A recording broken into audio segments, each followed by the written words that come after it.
दोस्तों नमस्कार, BPSC concept वाला में आपका स्वागत है। आज है 4 अप्रैल और आज के इंडियन एक्सप्रेस के जो इम्पोर्टेंट न्यूज़ आर्टिकल्स हैं हमारे बीपीएससी के पॉइंट ऑफ व्यू से, उसको हम लोग डिस्कस करेंगे। आप लोगों के बहुत सारे कमेंट्स हैं जिसमें ये मतलब एक तरह से आपका ये सजेशन है कि जो हमारा पुराना मॉडल था जिसमें कि हम डिटेल एनालिसिस भी करते थे और जो इम्पोर्टेंट आर्टिकल आपके लिए हैं उसको पढ़ने के लिए आपको हम लोग रिकमेंडेशन भी देते थे। तो उसी तर्ज पे आज का ये है और इसके रिगार्डिंग जो भी आपको जैसा लगेगा लेक्चर आप कमेंट पे बताएंगे। तो चलिए स्टार्ट करते हैं। आजकल तो इलेक्शन फीवर चल रहा है इंडिया में, तो ज़्यादा अपने न्यूज़ नहीं काम के होते हैं, फिर भी कुछ कुछ आज के आर्टिकल हैं जो कि हमारे लिए इम्पोर्टेंट हो सकते हैं। ठीक है, चलिए। एक तो न्यूज़ था ये कि अभी ताइवान में बहुत बड़ा अर्थक्वेक आया था और काफ़ी सीवियर था वो, तो उसके बारे में आगे हम लोग चर्चा भी करेंगे। ठीक है, चलिए। और ये सब कोई काम का नहीं है, हमारे कोई काम का नहीं है, कोई काम का नहीं है। संजय सिंह के बारे में अभी पता होगा कि ये अरेस्ट से बाहर हो गए हैं। हाँ, चलिए। अब एक न्यूज़ है, इसमें ये न्यूज़ है कि गुजरात के कच्छ डिस्ट्रिक्ट में एक उसके बाहरी छोर पर एक गांव है जिसका नाम है खटिया, और उस गांव में एक एक्सकेवेशन साइट है जिसका नाम है पड़ता बेट। वहाँ पे भी रिसर्चर्स को एक स्केलेटन मिला है और उसके साथ कुछ पॉटरी आर्टिफैक्ट्स भी मिले हैं, कुछ एनिमल बोन भी मिले हैं, और इसके साथ एक थ्योरी एक रिसर्चर्स के बीच में चल रही है। उसमें ये कहा जा रहा है कि ये जो अभी डिस्कवरी हुई है ये स्केलेटन और एनिमल बोन्स वगैरह की, ये हुई है एक साइट है जूना खटिया जो कि 1.5 किलोमीटर दूर है, जो कि 1.5 किलोमीटर है, और ये एक तरह से मास ग्रेवयार्ड का काम करता था। तो अब ये थ्योरी है कि हो सकता है कि ये सारे जो ग्रेवयार्ड था, मास ग्रेवयार्ड था, वो एक छोटे छोटे जो हड़प्पन सेटलमेंट्स थे उनके लिए वो एक कॉमन फैसिलिटी की तरह काम करता होगा। तो ये है, तो इससे आप इसको कनेक्ट कैसे कर सकते हैं, जो जितने भी हमने अपनी हिस्ट्री में पढ़ रखे हैं जो साइट्स हैं, आर्कियोलॉजिकल साइट्स हैं, और उससे क्या क्या मेजर जो चीज़ें मिली हैं उनको एक बार आप इसके थ्रू रिवाइज कर सकते हैं। ठीक है, चलिए। और इसी हिस्ट्री से जुड़ा हुआ एक न्यूज़ है कि अभी हाल में सीबीएसई के एक एनालिसिस के बाद हिस्ट्री की कुछ बुक्स जो हैं एनसीईआरटी को, उनमें थोड़े बहुत चेंजेस किए जाएंगे। ठीक है, और जो मेजर एक तरह से उनकी जो थीम है वो थीम ये है कि उसमें जो हाल में अभी आर्कियोलॉजिकल साइट है एक राखीगढ़ी जो कि हरियाणा का है और इंडस वैली का एक मेजर साइट था, और वहाँ पे कुछ डीएनए एविडेंसेस हैं जिसके थ्रू पर ये कहा जा रहा है कि जो हड़प्पन्स थे वो इंडिजेनस थे। और मतलब इससे एक थ्योरी ये भी है कि जो आर्यन इन्वेजन का जो कॉन्सेप्ट था, ठीक है, उस पे थोड़ा बहुत और रिसर्च करने की आवश्यकता पे ये एक तरह से जोर देता है। ठीक है, और जब ये फाइनल होगा तो फिर क्या क्या चेंजेस आई हैं उसके बारे में हम और अच्छे से जान पाएंगे। अभी इसके बारे में इतना हमारे लिए जानना काफ़ी है कि इसमें चेंजेस होंगी, और इसके थ्रू भी एक साइट आपको ये भी ध्यान में रखना है, राखीगढ़ी, जो कि हरियाणा के अंदर थी। चलिए आगे बढ़ते हैं। आगे सब वही पॉलिटिकल मसाले हैं, और यहाँ पे वो एनसीईआरटी वाला जो न्यूज़ है उसका थोड़ा डिटेल है, और यहाँ पे थोड़ा हड़प्पा वाला डिटेल। अगर आप इंटरेस्टेड हैं तो थोड़ा बहुत इसमें फाइंडिंग्स आप देख सकते हैं। ठीक है, चलिए आगे देखते हैं। ये सारे वही पॉलिटिकल न्यूज़ हैं जो कि हमारे अभी फ़िलहाल के तो बिल्कुल काम के नहीं हैं। ठीक है, चलिए। किसी काम के नहीं है, किसी काम के नहीं है, किसी काम के नहीं है, किसी काम के नहीं है, किसी काम के नहीं है। चलिए आगे बढ़ते हैं, आगे बढ़ते हैं। बिल्कुल काम का नहीं है ये सब, आगे बढ़ते हैं। चलिए अब यहाँ पे हाँ, ये आर्टिकल है जो एक तरह से ट्रायंगल है, इंडिया, अफगानिस्तान और पाकिस्तान, उस रिलेशनशिप के कंटेक्स्ट में ये आर्टिकल है। इसको आप पढ़ सकते हैं और इसमें जो बैकग्राउंड है थोड़ा बहुत वो भी समझ सकते हैं, और क्या क्या इसमें हमारे लिए काम का हो सकता है उसको भी आप इसमें देख सकते हैं। अच्छा, अब ये चर्चा में क्यों रहा है? चर्चा में इसलिए रहा है अफगान और पाकिस्तान का रिलेशन। कभी हाल में टेरर अटैक्स हुए हैं पाकिस्तान में, एक के बाद एक करके 3, वो भी बिल्कुल 7 दिन के अंदर में, और उसमें जिन्होंने इसका क्लेम किया है, इसकी रिस्पॉन्सिबिलिटी ली है, वो है मजीद ब्रिगेड जो कि बलूचिस्तान लिबरेशन आर्मी है। ठीक है, उसकी ब्रिगेड है, उन्होंने 2 अटैक की रिस्पॉन्सिबिलिटी ले ली है जो कि बलूचिस्तान में हुए हैं, ठीक है। और उसमें से जो मेजर था वो था तुर्बात नेवल एयरबेस, जिसको कि एक तरह से कहते हैं कि पूरी तरह बर्बाद ही कर दिया गया है, ठीक है। और वहाँ पे और वहीं पे एक अटैक इन्होंने किया था जो पोर्ट अथॉरिटी कॉम्प्लेक्स है ग्वादर पोर्ट का, और वो भी, तो इससे एक ये बात भी निकल कर आई कि ये सब ऐसे जगह हैं, स्ट्रेटेजिक लोकेशंस हैं जहाँ पे कि जो चाइना का बहुत बड़ा स्टेक है, चाइना जो इन्वेस्टमेंट हो रहा है उसका एक तरह से ये पॉइंट्स हैं जहाँ पे कि चाइनीज इंटरेस्ट बहुत ज़्यादा लाई करते हैं, ठीक है। तो वहाँ पे ये अटैक हुआ है, तो ये एक तरह से कंसर्न क्रिएट करेगा चाइनीज सेटलमेंट्स में भी, कि जो चाइना के इंजीनियर्स वगैरह जो रह रहे हैं, और इसको चाइनीज सरकार ने बहुत स्ट्रॉन्ग वर्ड्स में इसको कंडेम किया है, ठीक है। तो ये एक तरह से हमारे काम का इसलिए भी है क्योंकि हमें ये जानना है, और ये हमारे इंटरनेशनल रिलेशन वाले जो भी क्वेश्चंस होते हैं उनकी कंसेप्ट्स की क्लैरिटी के लिए भी ये हमारे लिए ज़रूरी है। और इस आर्टिकल से आपको पता चल जाएगा थोड़ा बहुत, चाइना पाकिस्तान इकोनॉमिक कॉरिडोर को आप थोड़ा ब्रशअप कर सकते हैं, ठीक है। उसके बाद जो पोर्ट्स हैं वो कहाँ बन रहे हैं उसके बारे में आप जानकारी ले सकते हैं, और ये जो ग्वादर पोर्ट को जो वो डेवलप कर रहे हैं उसका क्या पर्पस है, ये सारी चीज़ों को आप इसके थ्रू ब्रशअप कर सकते हैं, ठीक है। और इसमें एक ध्यान रखने वाली चीज़ है सैंदक कॉपर गोल्ड प्रोजेक्ट, जो कि यहाँ पे चाइनीज के द्वारा उसको कंस्ट्रक्ट किया जा रहा है, ठीक है। तो इसमें इतना ही, इसको आप देख सकते हैं। आगे बढ़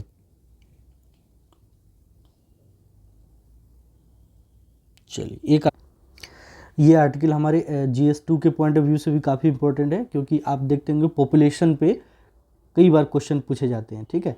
तो इस आर्टिकल के थ्रू अभी हाल में क्या जो संयुक्त राष्ट्र संघ का जो जनसंख्या विभाग है उन्होंने एक स्टडी पब्लिश की है, जिसमें उन्होंने एक अनुमान लगाया है कि 2065 तक जो भारत की जनसंख्या है वो घटते घटते लगभग 1.7 अरब के करीब हो जाएगी, ठीक है। तो इतने बड़े जनसंख्या से जो डेमोग्राफिक डिविडेंड है, क्या क्या हम हासिल कर सकते हैं, वो हमारी देश के डेवलपमेंट में किन किन सेक्टर में कैसे कैसे क्या असर डाल सकता है, उसके बारे में आप इसके थ्रू बहुत सारे पॉइंट आप अपने आंसर राइटिंग के लिए इससे कलेक्ट कर सकते हैं, ठीक है। तो इस आर्टिकल को आप पढ़िएगा और इससे अपने आंसर राइटिंग के लिए बहुत सारे पॉइंट्स आपको मिल जाएंगे, उसको आप कलेक्ट करेंगे, ठीक है। चलिए आगे बढ़ते हैं। एक आर्टिकल लिखा गया है नेटो के बारे में।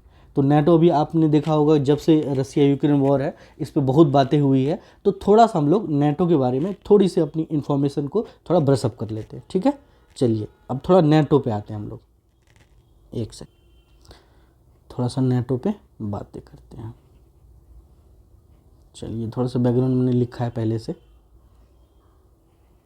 चलिए अब नेटो की बात करें तो एक ये ऑर्गेनाइजेशन है जो कि आज अपना हैप्पी बर्थडे मना रहा है, यानी कि जिसकी जो इस्टेब्लिशमेंट हुई थी वो हुई थी आपको 4 अप्रैल 1949।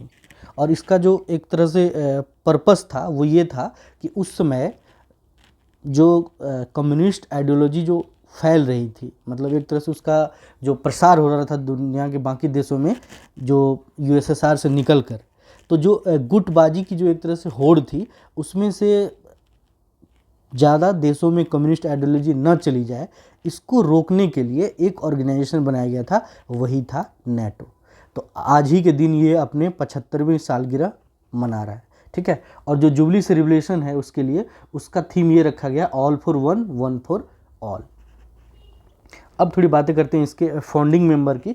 तो जब ये ऑर्गेनाइजेशन बनाया जा रहा था उस समय कुछ देश थे, जैसे कि आपको US, जैसे UK, जैसे कनाडा और फ्रांस, ये सारे लोगों ने मिलकर, टोटल 12 देशों ने मिलकर बनाई थी ये ऑर्गेनाइजेशन नेटो, ठीक है। और इसका जो गोल था वो भी हमने देख लिया, ठीक है। जुबली सेलिब्रेशन की थीम भी हमने देख लिया। अब आज के डेट में अगर इसके सदस्य देशों की बात करें, कितने मेंबर आज के डेट में इसके हैं, तो वो पूरे यूरोप और नॉर्थ अमेरिका यानी कि उत्तरी अमेरिका को अगर मिला दें तो टोटल इसके सदस्य देश हो गए 32, ठीक है। अभी अब इसमें शामिल होने के लिए कौन कौन देश और इच्छुक हैं, तो उसमें नाम आता है यूक्रेन का, उसमें नाम आता है बोस्निया का, ठीक है, उसमें नाम आता है हर्जेगोविना का, और उसमें एक नाम आता है आपको जॉर्जिया का। ये सारे देश हैं जो नेटो में शामिल होने के लिए अपनी एक तरह से एप्लीकेशन बढ़ाने के रास्ते पर हैं, ठीक है। और अगर करेंट करें इसके मेंबर कंट्रीज़ की बात करें तो पोस्ट यूक्रेन वॉर 2 कंट्रीज ने इसका एप्लीकेशन डाला था। कब ये डाला था? आपको अप्रैल 2000 मई 2022, मई 2022 में एप्लीकेशन डाला था फिनलैंड और स्वीडन ने। तो इसमें से जो फिनलैंड है वो तो आपको अप्रैल 2023 में इसका मेंबर बन गया, लेकिन स्वीडन पे 2 देशों को आपत्ति थी। 2 देश कौन कौन से थे? एक तो था तुर्की और एक देश था जिसको आपत्ति थी, वो थी हंगरी, ठीक है। अब अगर देखें कि उन दोनों देशों का आपत्ति क्या थी, तो टर्की का कहना था कि जो स्वीडन है वो एक उनके यहाँ एक अलगाववादी समूह है, कुर्दिस्तान वर्कर्स पार्टी। तो टर्की का कहना था, तुर्की का कहना था कि स्वीडन उन वर्कर्स पार्टी के जो मेंबर्स हैं उनको एक तरह से अपने यहाँ शरण दे रहा है, ठीक है, जिसको कि टर्की अपने यहाँ आतंकवादी संगठन डिक्लेयर कर चुका है। तो इसलिए टर्की ने उस पर होल्ड लगाया हुआ था। अब हंगरी की बात करें तो हंगरी की बात की सरकार की ये नाराज़गी थी कि जो एक बार स्वीडन ने उन पे अनडेमोक्रेटिक बिहेवियर, मतलब अलोकतांत्रिक व्यवहार करने का आरोप लगाया था, तो उन्होंने अपना होल्ड लगाया हुआ था। तो जनवरी में टर्की ने अपना ऑब्जेक्शन हटा लिया था और आगे चलकर फरवरी में उसने हंगरी ने भी अपना ऑब्जेक्शन हटा लिया। तो इस तरह से फाइनली अब मार्च 2024 में जाके स्वीडन इसका विधिवत सदस्य बन चुका है, ठीक है। अब अगर इसके सेक्रेटरी जनरल की बात करें तो ये हैं आपको जेंस स्टोल्टेनबर्ग, ये इसके अभी सेक्रेटरी जनरल हैं या महासचिव है। अब बात करते हैं इसमें खर्चा कौन उठाता है, ठीक है। तो नाटो ऑर्गेनाइजेशन अपने जो इसके मेंबर कंट्रीज हैं उनसे ये अपील करता है कि आप जो अपना जो डिफेंस बजट है, आपका जो राष्ट्रीय आय एक तरह से है, उसका कम से कम आप खर्च करिए 2%, ठीक है।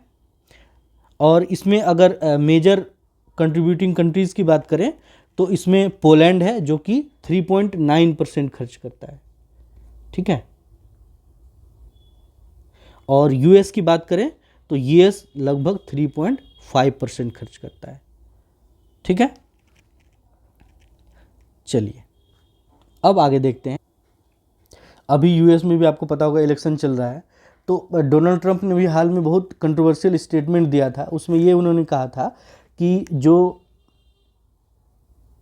रशिया है उससे वो अपील करेंगे कि जो नाटो कंट्रीज़ हैं उन पे आप अटैक करिए।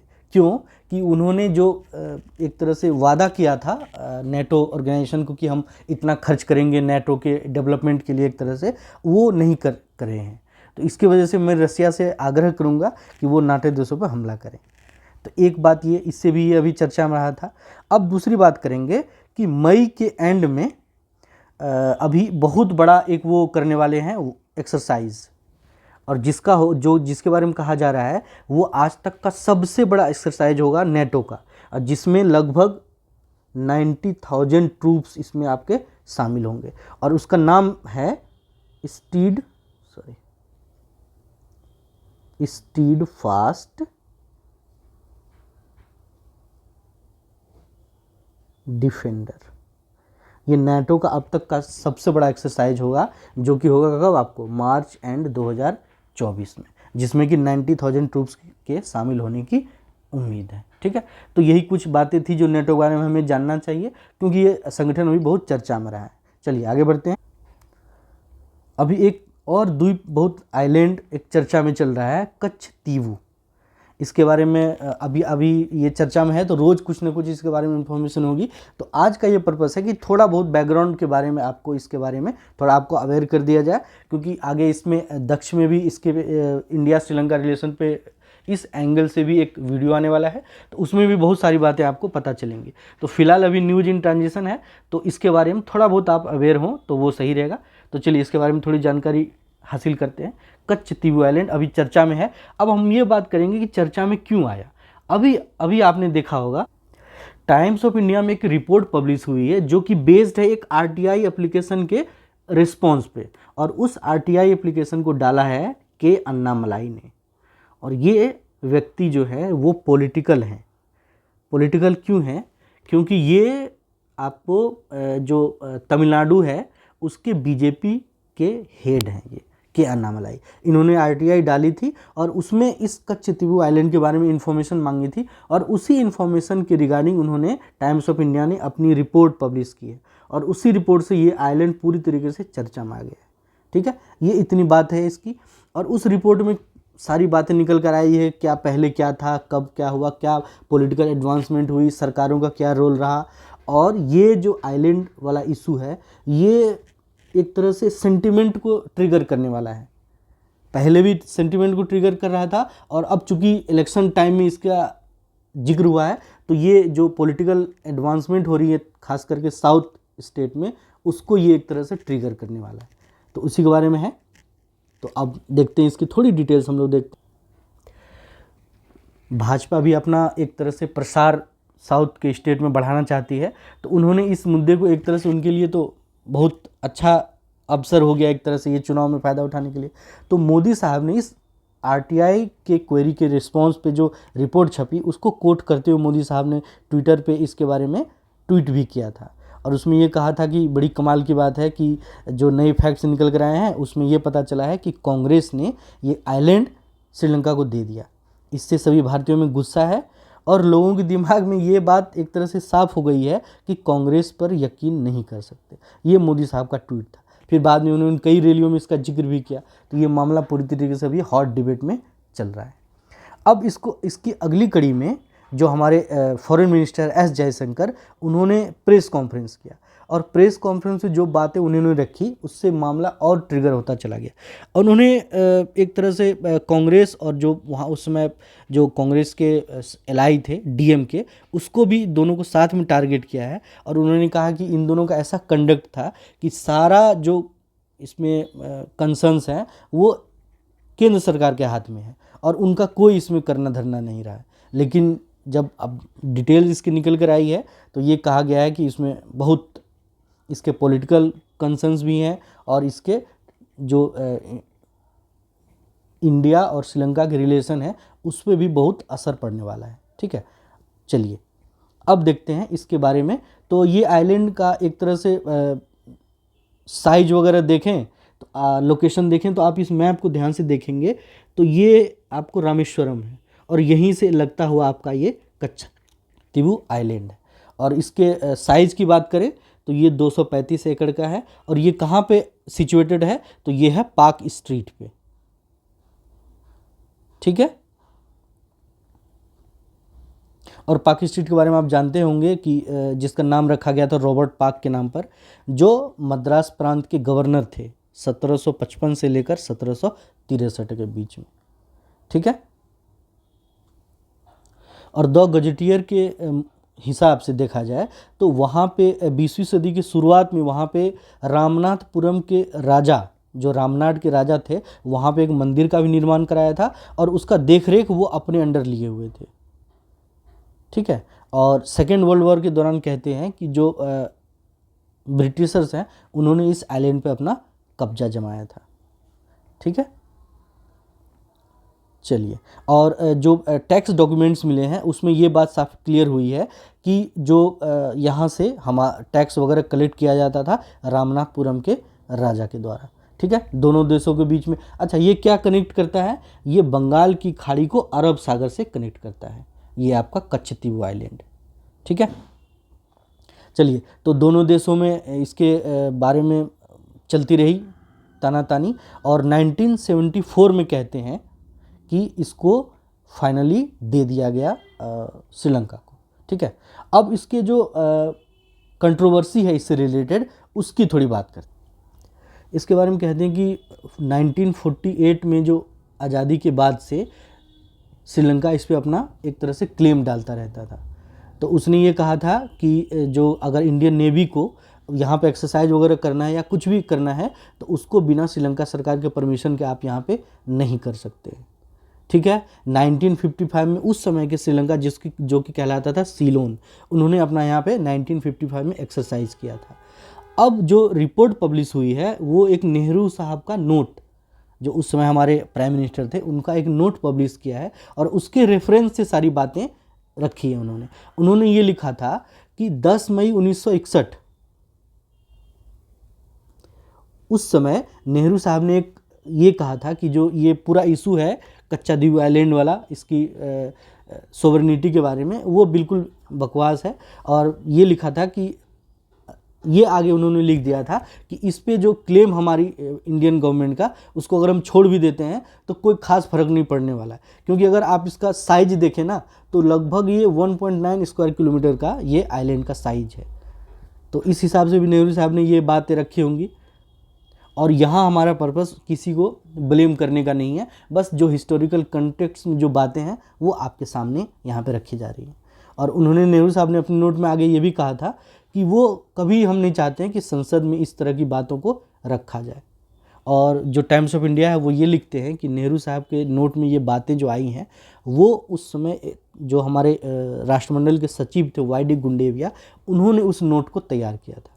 ठीक है, चलिए अब अगर बात करें ऑफिशियली क्लेम कब छोड़ा, तो 1974 वो ईयर है जब हमने कच्चा द्वीप आइलैंड पे अपना ऑफिशियल क्लेम जो है उसको छोड़ दिया। ठीक है, जब क्लेम छोड़ दिया हमने तो 1974 से लेकर 76 का जो टाइम पीरियड था उसमें हमारी जो प्राइम मिनिस्टर थी इंदिरा गांधी, और श्रीलंका की राष्ट्रपति उस समय थी सिरिमावो भंडार नायके। इनके बीच में एग्रीमेंट हुआ था 4, उन 4 एग्रीमेंट में, और उसी एग्रीमेंट के थ्रू ये कच्चे द्वीप हमने उनको फाइनली दे दिया। ठीक है, और लेकिन उस समय जो तमिलनाडु की जो सरकार थी उन्होंने इसको मानने से, इस समझौते को जिसके थ्रू कि कच्चा द्वीप उसको दे दिया गया, उसको मानने से पूरी तरीके से हमने इनकार कर दिया था तमिलनाडु की सरकार ने। ठीक है, और ये दलील थी जो सरकार है तमिलनाडु की, उसका ये कहना था कि ये जो आइलैंड है पहले से रामनाथपुरम के राजा के जमींदारी के अंतर्गत आता था और इसीलिए हम इस पे अपना क्लेम मानते हैं। ठीक है, चलिए 1991 में फिर तमिलनाडु की विधानसभा ने एक प्रस्ताव पारित कराया और उसमें यह कहा गया कि नहीं, हम सरकार के फैसले को नहीं मानते हैं और हम अब इस पे अपना क्लेम मानते हैं। ठीक है, 2008 में जो उस समय जयललिता थी, उन्होंने इस मुद्दे को सुप्रीम कोर्ट में भी घसीटा और उन्होंने कहा कि ये हम अपना आइलैंड मानते हैं और जो सरकार, जो समझौता भारत सरकार ने उस समय की श्रीलंका सरकार के साथ जो समझौता किया था इंदिरा गांधी के ज़माने में, उसको एक तरह से निरस्त कर दिया जाए। ठीक है, चलिए अब इसके राजनीतिक निहितार्थ क्या है, ये है कि ये पूरी तरीके से जो लोकल सेंटिमेंट है उसको एक तरह से ट्रिगर करेगा और इसके अपने बेनिफिट होंगे। पॉलिटिकल बेनिफिट भाजपा के फेवर में हो सकते हैं, कांग्रेस के फेवर में हो सकते हैं या डीएमके के फेवर में हो सकते हैं, वो फिर बाद में इलेक्शन का रिजल्ट जब आएगा तो वो देखा जाएगा। लेकिन ये पॉलिटिकल डिबेट में ये पूरी तरीके से आइलैंड आ चुका है। अब इसके टेक अवे क्या है? टेक अवे ये है कि ये भारत और श्रीलंका, बहुत लोग कह रहे हैं कि रिलेशन को अफेक्ट करेगा, निगेटिव अफेक्ट भी डाल सकता है। तो पक्ष में विपक्ष में बातें निकल के आएंगी, अभी लगातार चर्चा में रहेगा। जब हमारा वीडियो आएगा आप दक्ष बैच में, आपको पूरी तरीके से इस पर डिटेल्ड एनालिसिस आपको प्रोवाइड कराया जाएगा। और चूँकि इसके जवाब देने में, मोदी सरकार के अटैक को जवाब देने में जो कांग्रेस की तरफ से बांग्लादेश वाला इशू उछाला गया, वो कैसे उछाला? तो जो अध्यक्ष है कांग्रेस के मल्लिकार्जुन खड़गे, उन्होंने ये कहा कि 2015 में जो मोदी साहब ने बांग्लादेश से एग्रीमेंट किया था, जिसमें कि हमने अपने टेरिटरी को एक्सचेंज किए थे, जो एनक्लेव्स थे उनको एक्सचेंज किए थे, उसमें ये कहा गया कि आपने 111 एनक्लेव दे दिए उन्हें और उनसे केवल 55 लिया, तो आपने भी तो बहुत नुकसान किया था। तो ये कहना है उनका इसके जवाब में। तो एक तरह से जो इंडिया और बांग्लादेश का जो रिलेशन है वो भी डिबेट में आ सकता है। तो आपको इंडिया श्रीलंका रिलेशन को भी एक तरह से रिवाइज करना है और उसके फैक्ट्स इकट्ठे करने हैं, और भारत बांग्लादेश के रिलेशन के भी बारे में बातें करनी है, जानकारी इकट्ठा करनी है, और भारत बांग्लादेश से रिलेटेड एक आर्टिकल हम आगे भी डिस्कस करेंगे। चलिए आगे बढ़ते हैं।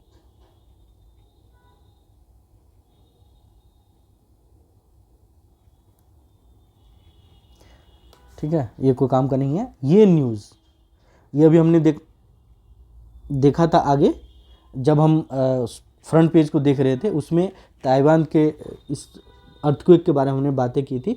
तो उसमें जानने का है, एक वर्ड है रिंग ऑफ फायर, इसकी बात हुई थी। अब हम थोड़ा इसको जानते हैं, ये हमारे मेंस के लिए भी बहुत इंपॉर्टेंट है, और ये पीटी में भी इससे रिलेटेड क्वेश्चंस वन लाइनर पूछे जा सकते हैं। तो चलिए थोड़ा इसको देखते हैं। तो ताइवान में जो भी भूकंप आया, कहते हैं कि पिछले 25 सालों में ये सबसे बड़ा भूकंप था। ठीक है, उसमें बहुत सारे लोग भी मारे गए और बहुत इंजर्ड भी हुए। तो एक चर्चा में आया वर्ड रिंग ऑफ फायर, उसके बारे में बात करें तो ये कहा गया कि जो इसकी जो तीव्रता थी भूकंप की वो बताई गई 7.2, लेकिन जो यूएस के सर्वे है, यूएस जियोलॉजिकल सर्वे, उसमें उन्होंने कहा कि इसकी जो तीव्रता थी वो थी 7.4। और इसका एपी सेंटर अगर देखा जाए कहाँ था, तो ये साउथ वेस्ट जो हुलियन काउंटी है ईस्टर्न ताइवान में, उससे लगभग 18 किलोमीटर दूर था ये। ठीक है, और ताइवान रिंग ऑफ फायर में लाई करता है, जो कि दुनिया के 90% के करीब अर्थक्वेक उसी जोन में आते हैं। ठीक है, और उस जोन में लगभग आपको 1980 के बाद से 2000 से ज़्यादा अर्थक्वेक आए हैं, जिसमें कि मैग्नीट्यूड 4.0 या उससे ज़्यादा रहा है। ठीक है, और 100 में जो के करीब जो अर्थक्वेक हैं वो उसका मैग्नीट्यूड तो 5.5 से या उससे ज़्यादा रहा है। तो थोड़ी बातें हम इसके बारे में जानते हैं, रिंग ऑफ फायर में ये क्या है। तो ये एक हॉर्स शू शेप्ड, अगर आप इसका मैप देखें तो आप देख सकते हैं एक तरह से हॉर्स शू शेप्ड का ये अप्रोक्सीमेटली इसका स्ट्रक्चर है। ठीक है, और वो लगभग 40,250 किलोमीटर के लॉन्ग का एक तरह से एरिया है इसकी, और ये इसमें बहुत सारे टेक्टोनिक प्लेट्स जिनके कि आपस में टकराने से अर्थक्वेक्स आते हैं, इसमें बहुत सारे टेक्टोनिक प्लेट्स इसमें हैं, इस रेंज में लाई करते हैं रिंग ऑफ फायर में, इसलिए इसको रिंग ऑफ फायर कहा जाता है। और कौन कौन से प्लेट हैं? यूरेशियन प्लेट है, नॉर्थ अमेरिकन प्लेट है, जान दी फूका प्लेट है, कोकोस प्लेट है, कैरेबियन प्लेट है, नाज़का प्लेट है, बहुत सारे इंडियन ऑस्ट्रेलियन सारे प्लेट्स इसमें लाई करते हैं। ठीक है, और ये किन किन कंट्रियों से होकर रन करता है? तो अगर आप देखेंगे जो पैसिफिक कोस्ट वाली जो कंट्रीज हैं, जिसमें कि US, Indonesia, Mexico, Japan, Canada, Guatemala, Russia, Chile, Peru और फिलीपींस है, ये सारे कंट्रीज जो हैं उनसे होकर ये रन करता है। ठीक है, और अर्थक्वेक के बारे में आप जानते हैं कि जब टेक्टोनिक प्लेट्स आपस में स्लाइड करते हुए टकराती हैं तो ये अर्थक्वेक को जनरेट करती हैं। ठीक है, और ताइवान में जो भी रिसेंट अर्थक्वेक आया है उसमें कहते हैं 2 प्लेट्स टकराए थे, एक फिलिपीन सी प्लेट और दूसरा यूरेशियन प्लेट। ये दोनों प्लेट के टकराने से ताइवान में अर्थक्वेक्स आए थे। ठीक है, और इसमें ये कहा जा रहा है कि इतने सारे वोल्केनोज कैसे हैं इस छोटे से एरिया में, रिंग ऑफ फायर में इतने सारे वोल्केनोज कैसे हैं। तो रिंग ऑफ फायर वोल्केनोज कैसे जनरेट करते हैं? तो ये बताया गया कि जो टेक्टोनिक प्लेट्स मूव करते हैं तो एक प्रोसेस होता है सबडक्शन, जिसमें ये होता है कि जब 2 प्लेट कोलाइड करते हैं, टकराते हैं, तो जो हेवी प्लेट है वो नीचे की तरफ एक तरह से घुस जाती है, जो एक डीप ट्रेंच, जिसको कि हिंदी में कह सकते हैं शायद गर्त या वलन, कुछ ऐसा कहते हैं इसको हिंदी में। ठीक है, तो वो क्रिएट करती हैं, और जब ये इस तरह का होता है तो वो फिर हॉटर मेंटल प्लेट में जब वो चला जाता है तो वो वहाँ गर्म होता है, और गर्म होता है तो उसमें वोलेटाइल एलिमेंट्स मिक्स होते हैं, और इस प्रोसीजर में आपको तैयार होता है मैग्मा। और जहाँ ऊपर उठा हुआ जो प्लेट है और उसके अंदर से ये मैग्मा बाहर सरफेस पे निकल कर आता है, ठीक है। और जितने भी सबडक्शन जोन्स हैं, जैसे अभी हमने देखा कि 2 प्लेट टकराती हैं और एक भारी वाली प्लेट नीचे की तरफ मूव करती है, तो ये जो एक तरह से जियोलॉजिकल प्रोसीजर है या इवेंट है जिसको कि सबडक्शन कहते हैं, तो ज़्यादा से ज़्यादा सबडक्शन जोन जो हैं वो आपको इस रिंग ऑफ फायर में लाई करते हैं। तो ये रिंग ऑफ फायर आपके लिए जानना ज़रूरी भी है, आपको प्रीलिम पॉइंट ऑफ व्यू से भी और मेंस पॉइंट ऑफ व्यू से तो बिल्कुल इम्पोर्टेंट, ठीक है। चलिए अगली न्यूज़ की तरफ बढ़ते हैं, वो है ये देखिए, एक हॉट टॉपिक रहता है मेंस में, हमेशा आप देखते होंगे कि climate change, rising temperatures, global warming, और अभी एक नया तो नहीं कहेंगे लेकिन डिबेट में आया है GLOFs, GLOFs, glacier lake outburst floods. अभी आपने देखा होगा चमोली में, जो अभी रिसेंट एडिशन था इसका, चमोली 2021 में बहुत भारी तबाही हुई थी इस बाढ़ की वजह से, ग्लेशियल आउटबर्स्ट की वजह से। और उसका एक एडिशन था 2013 में, जब हमने केदारनाथ में इतना बुरा फ्लड देखा था, ठीक है। तो उसी के रिगार्डिंग ये आर्टिकल है, इसको हमें देखना है। और इसमें जो मेन बातें हैं वो ये, इसको एक तरह से देखें तो ये कैसे स्टार्ट हुआ। तो अभी उत्तराखंड सरकार ने 2 अभी एक्सपर्ट्स की टीम बनाई है, और जो 5 पोटेंशियली हैजार्डस ग्लेशियर लेक्स हैं इस पूरे रीजन में, उसकी स्टडी करने के लिए, उसमें जो 5 सबसे जो गंभीर रूप से जो चेतावनी दे रहे हैं उसकी स्टडी के लिए एक उन्होंने एक्सपर्ट्स की टीम बनाई है। और उसमें ये कहा गया है कि ये जो लेक है ये ग्लेशियर लेक आउटबर्स्ट फ्लड्स के लिए बहुत ज़्यादा रिस्की हैं, और वो स्टडी ये करेंगे कि इसको इस तरह के पॉसिबिलिटी, जो इस तरह का फ्लड है उसको कैसे रोक सकते हैं, या जो रिलीफ और जो वहाँ से लोगों को सुरक्षित निकालने का जो काम है वो उसमें कैसे रियल टाइम कैसे उसको मैनेज किया जाए और उसमें कैसे बेहतरी की जाए, उसको उनकी पॉसिबिलिटीज़ को देखने के लिए ये उन्होंने एक्सपर्ट की टीम बनाई है, ठीक है। जो नेशनल डिजास्टर मैनेजमेंट अथॉरिटी है, जो हमारे यहाँ इस तरह के जो कैलेमिटीज़ जो हैं उसको डील करने के लिए जो एक ऑर्गेनाइजेशन बनाई गई है, जो किसके अंडर आता है, वो आता है union ministry of home affairs, ठीक है। उन्होंने ऐसे 188 ग्लेशियर लेक्स हिमालयन स्टेट में आइडेंटिफाई किए हैं जो कि पोटेंशियली एक तरह से खतरे के निशान में हैं, ठीक है। अब ये है कि ग्लेशियर लेक और जो आउटबर्स्ट होता है वो होता कैसे है। तो इसका जो सबसे बड़ा रीज़न है वो है सरफेस टेम्परेचर बढ़ना, ठीक है। और इससे क्या होता है, सबसे ज़्यादा रिस्क है ग्लोब्स के होने की। ग्लोब्स ये ग्लेशियर लेक आउटबर्स्ट फ्लड, ठीक है। चलिए अब थोड़ा सा ग्लोब्स के बारे में हम थोड़ा बैकग्राउंड देख लेते हैं, है क्या ये। तो ये क्या है कि एक तरह का डिजास्टर है जो कब आता है कि अचानक से जो भी ग्लेशियर लेक्स है उससे अचानक से पानी निकल आता है। तो जो डाउन स्ट्रीम, मतलब जो निचले इलाके में उसके जो सेटलमेंट्स हैं, जो लोग रह रहे हैं, जो एक तरह से इंफ्रास्ट्रक्चर है, उसको जो डैमेज पहुंचता है, यही है ग्लोब्स, ठीक है। तो जो ग्लेशियर लेक से अचानक से पानी एकदम से आ जाता है डाउन स्ट्रीम, और जो डिजास्टर हो रहा है वही है ग्लोब्स, ठीक है। चलिए अब जैसे जैसे ग्लोबल वार्मिंग बढ़ रही है तो हमने देखा कि जो ग्लेशियर हैं वो पिघलने स्टार्ट हुए हैं। तो पिघलने से क्या हो रहा है कि जो मेल्ट वाटर है वो एक तरह से कलेक्ट हो जा रहा है, अचानक से एक लेक नुमा स्ट्रक्चर बन जा रही है और उसमें वो पानी उसके कलेक्ट हो जा रहा है। क्योंकि ग्लेशियर अगर पिघलता है तो वो जो जगह खाली होती है बड़ी सी, उसमें वो पानी, जो डेब्रीज है, वो सारी चीज़ें उसमें भर जाती हैं। और जब उसकी जो बाउंड्री है वो कहीं से अगर कमज़ोर पड़ी तो उतना बड़ा जो वाटर रिजर्वायर है वो पूरी तरीके से डाउन स्ट्रीम मूव करने लगता है, ठीक है। और कौन सी ऐसी सिचुएशंस है जो इसको ट्रिगर करते हैं, तो उसमें एक नाम लिया जा सकता है ग्लेशियल काविंग्स का। जैसे साइज का,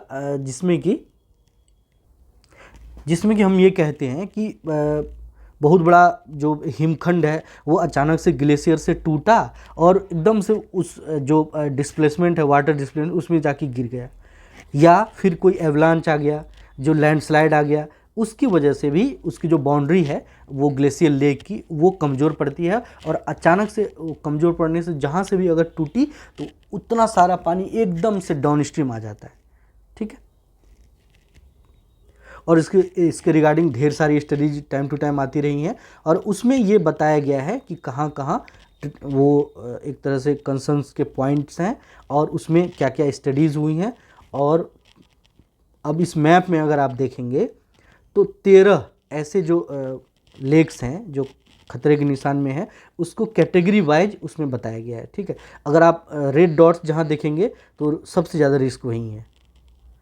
ठीक है, आप ये देखिए, और ऐसे जो 5 रेड डॉट्स हैं उसको उत्तराखंड सरकार ने छांटा है, और उसमें कैसे उसको रोका जा सकता है या टाला जा सकता है, या जो रिलीफ या वहाँ से लोगों को सुरक्षित निकालने के जो टाइम है या जो ऑपरेशंस हैं उसको कैसे अच्छे से कराया जा सकता है, कभी ऐसी सिचुएशन आए तो उसके स्टडी के लिए ये आपको बनाई गई है टीम एक्सपर्ट की। ठीक है, तो उसके बारे में आप इसको इसमें से पढ़ सकते हैं और पॉइंट आपने कलेक्ट कर सकते हैं। चलिए आगे बढ़ते। ये सब उतना अपने काम का नहीं है, अपने काम का नहीं है, अपने काम का नहीं है।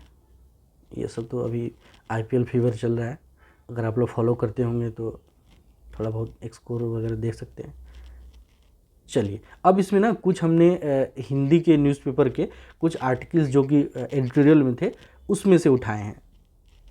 चलिए देखते हैं। जो पहला आर्टिकल अभी हमने कहा था इंडिया बांग्लादेश रिलेशन पे भी हम ध्यान देंगे, क्योंकि अभी ये डिबेट में चल रहा है। अभी अब कैसे डिबेट में चल रहा है, अभी आप देखोगे हमारा जो एक पड़ोसी है जिसका कि नाम है मालदीव, उनमें जो पॉलिटिकल पार्टी जो अभी जीती है, जो सत्ता में आई है, उन्होंने एक एक्सपेरिमेंट किया था और एक कैंपेन चलाया था इंडिया आउट, और वहाँ पे जो भारत विरोधी भावनाएं हैं उनको भड़का के उन्होंने वहाँ के लोगों को कन्विंस कर लिया और इलेक्शन में जीत हासिल कर ली। और उसके बाद से बहुत सारे उसके इवेंट्स हुए हैं जो अभी हमने देखा भी है, और उसी के एक तरह से उससे इंस्पायर होके जो अभी बांग्लादेश में जो पार्टी विपक्ष में है, जो खालिदा जिया की पार्टी है, उन्होंने अब देखा कि अभी चुनाव हुई थी जिसमें कि बांग्लादेश में शेख हसीना वाजेद फिर से जीत कर आ गई हैं और अच्छे खासे बहुमत से जीत के आई हैं। और उस चुनाव में आपने देखा होगा कि जो खालिदा जिया की पार्टी है उन्होंने इसका बायकॉट भी किया था। ठीक, तो अब चुनाव हार गए वो, अब कैसे अपना जो मैंडेट है, जो जनाधार है, उसको कैसे एक तरह से बूस्टअप करें, तो उन्होंने वहाँ पे चलाया है इंडिया आउट कैंपेन। और उन्होंने कहा है कि जब भी खालिदा जिया की पार्टी अपोजिशन में रही है, आप अगर देखेंगे हिस्ट्री में जाके तो भारत और बांग्लादेश के रिलेशन एक तरह से पटरी से उतरे हैं। और जब जब इनकी सरकार आई है शेख हसीना वाजेद की, तो हमारे रिलेशन इम्प्रूव हुए हैं। तो अभी उनकी सरकार है, रिलेशन हमारे बहुत अच्छे चल रहे हैं बांग्लादेश से। लेकिन खालिदा जिया की पार्टी की तरफ से ये अभियान चलाया जा रहा है बायकॉट इंडिया, और इसमें ये कहा जा रहा है कि जो इंडियन जो गुड्स हैं, जो आइटम्स हैं, उसका हम एक तरह से प्रोटेस्ट करें और उसको बायकॉट करें। ठीक है, जो बांग्लादेश नेशनलिस्ट पार्टी है उसके तरह से ये किया गया है। और इसमें एडिटोरियल में ये लिखा गया है कि ये इसका कोई उतना वजूद नहीं है इस कैंपेन का, ये सस्टेन नहीं करेगा, क्योंकि बहुत सारी चीज़ें हैं कि हमारा बांग्लादेश का जो रिलेशन है ना, वो एक दो नेशन के बीच के रिलेशन से कहीं आगे इमोशनल रिलेशन हो चुका है। और बहुत सारी ऐसी चीज़ें हैं जैसे हम उनको गरम मसाला, प्याज, लहसुन, अदरक, ऐसे बहुत सारी चीज़ें हैं जो कि एकदम आपके डेली लाइफ को अफेक्ट करते हैं। वो सारी चीज़ें हम उनको हम देते हैं। और इसके जवाब को एक तरह से उन्होंने इस प्रोटेस्ट को शेख हसीना ने काउंटर भी किया है। उन्होंने कहा कि जब इतना आपको भारतीय चीज़ों से आपत्ति है, तो जो आपकी जो नेताएं हैं उनके विपक्षी पार्टी के, जो आपकी पत्नियां जो भारत से जाकर बढ़िया बढ़िया साड़ी लाती हैं, तो आप उनके बारे में प्रोटेस्ट करिए, उनको हटाइए अपने इस्तेमाल से, उसकी होली जलाइए। इस तरह की बातें हुई है। तो आपको भारत और बांग्लादेश रिलेशन के बारे में भी अपनी जो फैक्ट्स है उसको इकट्ठे करें और इसको तैयार करें। ठीक है, चलिए अगला एडिटोरियल भी लिया है जो हमने, उसमें एक इन्फो ही है जो इसके बारे में थोड़ी बातें पहले से भी चली आ रही हैं, लेकिन आज एडिटोरियल में था तो हमें लगा कि इसको आपके सामने रखा जाए।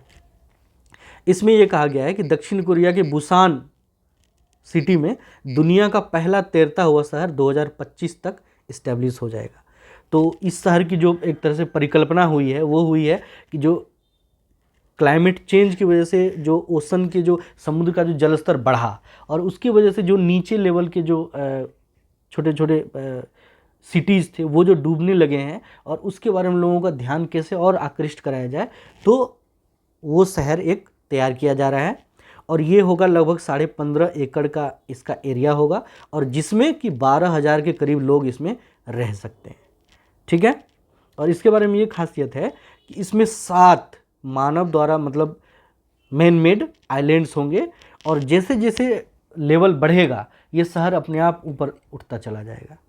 ठीक है। तो इससे क्या होगा कि पानी हमेशा शहर के नीचे ही रहेगा, जिससे बाढ़ के खतरे से हम बच सकेंगे। ठीक है। और इसी के साथ एक इन्फो ये है कि जो हमारा जो तटीय सीमा है भारत की वो है 7,516.6 किलोमीटर, और जो कि 9 तटीय राज्यों और 4 केंद्र शासित प्रदेशों से होकर गुजरती है। ठीक है। तो अब चूंकि हमारी तटीय सीमा भी लगती है, तो हमें भी ये जो क्लाइमेट चेंज से रिलेटेड जो भी इश्यूज़ हैं उसके बारे में हमको भी थोड़ा सा अवेयर होने की ज़रूरत है। ठीक है। चलिए, अगला है कि अभी आपने न्यूज़ में पढ़ा होगा कि भारत अपना पहला वाणिज्यिक रणनीतिक कच्चा तेल भंडारण बनाने जा रहा है, उसकी बात हुई है।